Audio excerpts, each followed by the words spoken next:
கர்த்தருக்கு ஸ்தோத்திரம். இந்த நாள் தேன்துளி நிகழ்ச்சியிலே உங்கள் யாவரையும் இந்த காலை வேளையிலே சந்திப்பதில் அதிக மகிழ்ச்சி அடைகிறேன். நாம் தொடர்ந்து சிந்தித்து கொண்டு இருக்கிறதான வேதத்திலே காணப்படக்கூடிய சிறந்த பெண்மணிகளிலே ஒரு சிலரை பார்த்தோம்.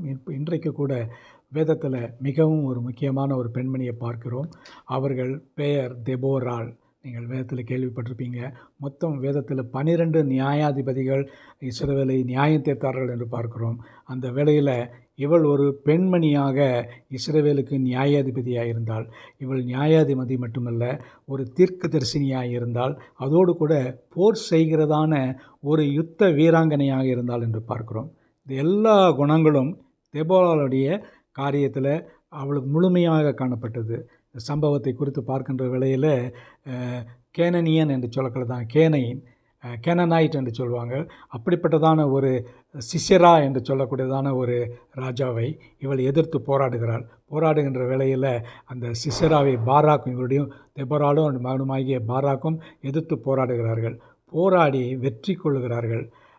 அந்த வேளையில் சிசெராவை அந்த இடத்துல அவள் அந்த நேரத்தில் ஒரு பெரிய வெற்றியை மேற்கொள்ளுகிறாள். இந்த வேளையில் பார்க்கும் பொழுது அவளுக்கு கொண்டதான வெற்றி நல்ல ஒரு ஜெயமாக இருக்கிறது. நான் ஏற்கனவே சொன்னது போல் அவள் நல்ல ஒரு தீர்க்கதரிசி.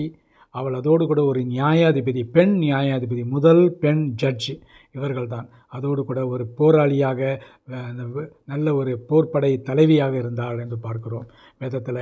இப்படிப்பட்டதான பெண்மணிகளை பார்க்கும் பொழுது நமக்கு ஆசீர்வாதமாக இருக்கிறது. அதோடு கூட இந்த தெபோராளை பார்க்கும் பொழுது ஒரு நல்ல ஒரு பாடகி, நன்றாக பாடினாள். 5ஆம் அதிகாரத்தில் பார்க்கும் பொழுது ஒரு நீண்ட அழகான பாடல் பாடுகிறது. அந்த பாடலை நாம் 5ஆம் அதிகாரத்தில் படித்து பார்ப்போம். மிக ஆசீர்வாதமாக இருக்கும்.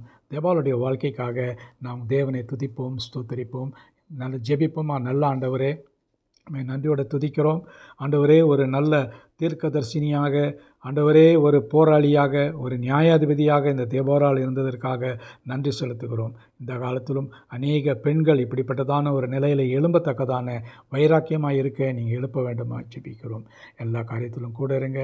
தெபோராளுடைய வாழ்க்கைக்காக நன்றி செலுத்துகிறோம். மீட்பர் இயேசுவின் நாமத்தில் ஜெபிக்கிறோம் நல்ல பிதாவே. ஆமேன், ஆமேன். கர்த்தர் உங்களை ஆசீர்வதிப்பாராக. இந்த நாள் உங்களுக்கு ஒரு ஆசீர்வாதமான ஒரு நாளாக அமையட்டும்.